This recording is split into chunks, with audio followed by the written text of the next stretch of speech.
বুঝলাম না, বন্ধু ডুয়োতে কার সঙ্গে গ্রুপে বসে আছে দেখি তো। আরে বন্ধু, কেমন আছিস? ভালো থাকি কি করে, সবার বেবি নিয়ে সবাই দেখি বিজি। আরে বন্ধু, তুই তো ইচ্ছা করেই বেবি বানাস না। আরে মজা করছি। আচ্ছা বন্ধু, আমার একটা পার্সেল আসছে, তুই একটু তোর ভাবিরে নিয়ে গেম খেল, আমি একটু পর আসতেছি। আচ্ছা, জলদি আইসো। আচ্ছা বন্ধু, তুই আই, সমস্যা নেই, আমি আসি। আচ্ছা, তোমাদের দুজনের বন্ধুত্ব কত বছরের? এই তো 2 বছর হলো। আর আমাদের রিলেশন কতদিনের জানেন? জানি, এই তো 6 মাস। কিন্তু তোমার বন্ধু নয়ন না, আমার একটুও টাইম দেয়, অনেক বেশি বিজি থাকে, সারাক্ষণ শুধু ব্যস্ততা দেখায়।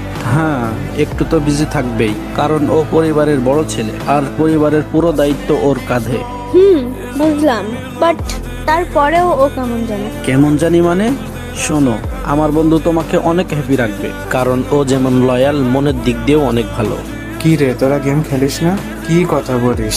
আরে, তোমার বন্ধু তোমার প্রতি অনেক অনেস্ট, তোমার পিছে কখনো খারাপ কথা বলেই না। বন্ধু একটাই বানাইছি যে খারাপ সময় পাশে থাকবে, আর আমার অনুপস্থিতিতে আমার নামে কোনো খারাপ কথা বলবে না, ওই রকম বিশ্বাস আছে।